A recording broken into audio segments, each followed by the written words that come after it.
Bapak, Ibu, dan para saudara yang terkasih,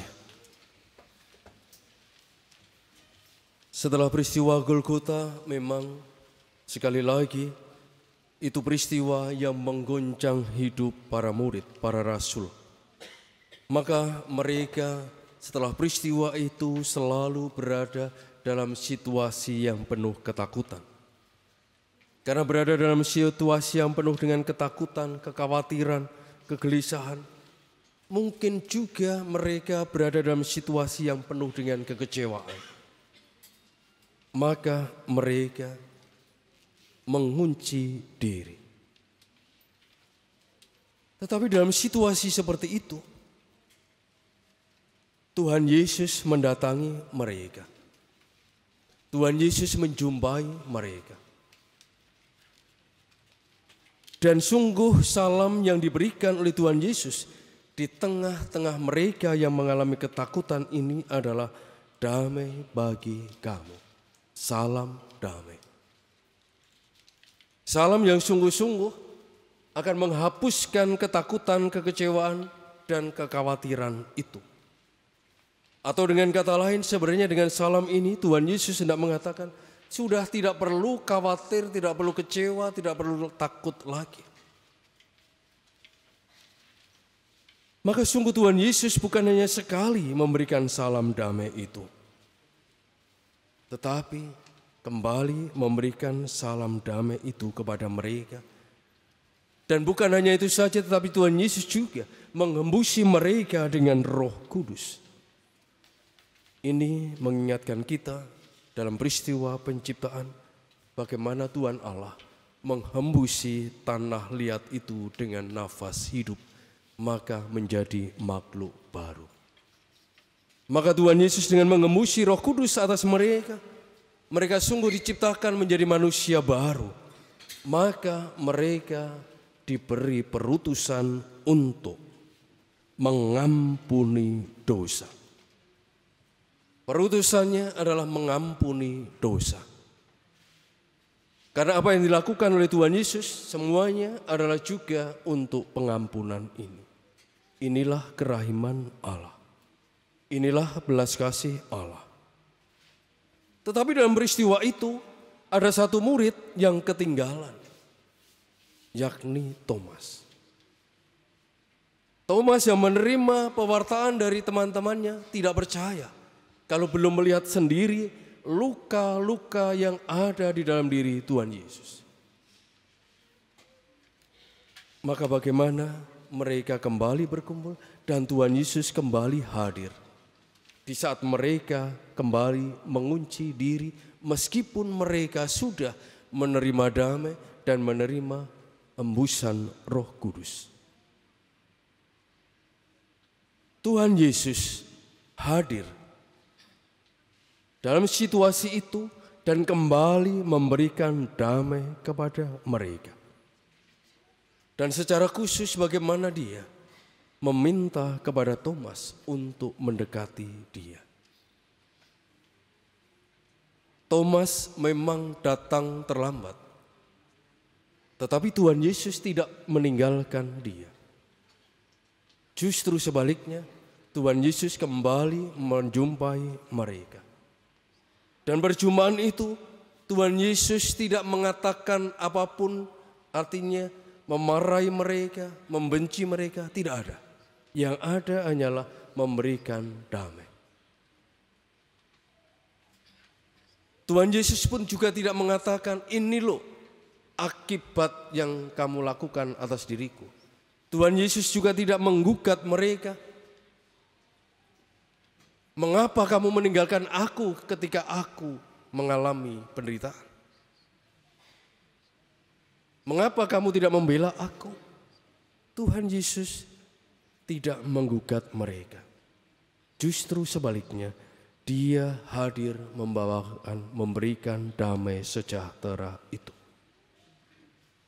Dan sekarang dia mengundang Thomas untuk menyentuh luka-luka itu. Dan sungguh kerahiman Allah meluap dalam diri Thomas ini. Bagaimana cinta dan kemurahan belas kasih Allah itu sungguh-sungguh mengubah hidup Thomas. Maka berhadapan dengan kerahiman Allah ini, Thomas hanya mampu berkata, "Ya Tuhanku dan Allahku." Iman yang sungguh-sungguh mendalam. Sudah tidak ada kata-kata lagi yang lebih daripada itu yang mampu diungkapkan untuk mengungkapkan imannya. Ungkapan "Ya Tuhanku dan Allahku", sebuah ungkapan membiarkan diri dirajai oleh Tuhan dan Allah. Bapak, Ibu, dan para saudara yang terkasih, kita mungkin juga seperti para murid. Seringkali kita mengunci diri. Kita seringkali menutup diri. Mungkin kita mengunci diri, mengasingkan diri, karena kita memendam kekecewaan, memendam kebencian, memendam kemarahan, sakit hati, atau mungkin juga kita terkunci oleh karena kesombongan kita. Sehingga dalam situasi seperti ini, ketika Tuhan Yesus hadir menerobos tembok hidup kita dan menyampaikan damai sejahtera bagi kita, kita tidak pernah bergeming. Kita tetap berada dalam situasi mengunci diri. Tetapi apakah Tuhan Yesus selalu meninggalkan kita? Tidak. Dia tetap sabar setia, menunggu dan menantikan kita untuk mau membuka kunci itu dalam hidup kita. Membiarkan Tuhan Allah, Tuhan Yesus membuka kunci hidup kita yang membelenggu hidup kita itu. Seperti Thomas yang tidak pernah dia tinggalkan, tetapi menunggu kehadirannya. Maka demikian juga dia tidak meninggalkan kita meskipun dalam situasi yang demikian itu. Dan dia menunggu, menanti tanpa ada kemarahan, tanpa ada kebencian. Yang ada adalah bahwa dia menjumpai kita membawa damai sejahtera. Dia juga ingin menunjukkan luka-lukanya kepada kita. Bukan hanya ingin menunjukkan luka-lukanya, tetapi juga ingin mengundang kita untuk menyentuh luka-luka itu. Dengan menyentuh luka-luka itu, berarti tidak mengatakan kepada kita, luka-luka inilah yang membebaskan hidup kita. Luka-luka inilah yang mendamaikan kita dengan Allah dan sesama. Luka-luka inilah yang membawa kita kepada pengharapan baru akan keselamatan. Karena luka-luka inilah maka kita semua kembali menjadi anak-anak Allah. Tuhan Yesus mengundang kita untuk menyentuh lukanya. Berarti juga Tuhan Yesus hendak mengubah hidup kita.